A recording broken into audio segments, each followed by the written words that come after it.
Good afternoon. My name is Keith Curry, President and CEO of Compton College in California. Today I'm in Boise, Idaho at Guerdon, looking at the Compton College student housing, which is a volumetric project, which is a prefab housing facility. It's 251 beds. And so this is a prototype of one of the units that will be shipped to Compton in early September to be a part of our construction project. So it's a part of an $80.3 million project, 100% funded by the state of California.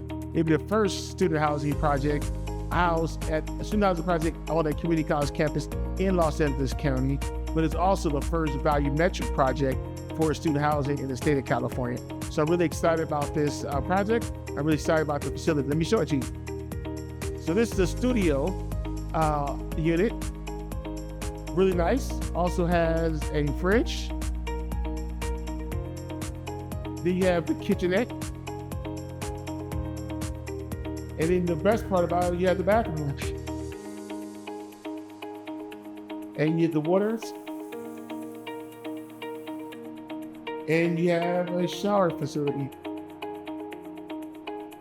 Really nice.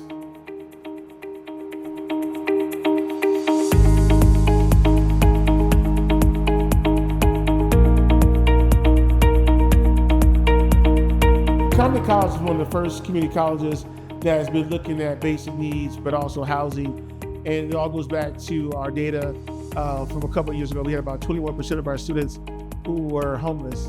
And so really trying to address the homeless issue within our community and for our students. So we've been looking at student housing at our campus since 2017. And so now in 2025, it's a reality. And in the fall of 2027, our new student housing facility will open up for our students in our community. This project is the first volumetric project that is approved by the Division of State Architects in California, which is a part of the K14 Construction Projects. And so having the Division of State Architects approval on a project is required in California, but also it gives a sense of that we're building the project correctly for the community and the students that we serve, that there shouldn't be any issue with the facility later on.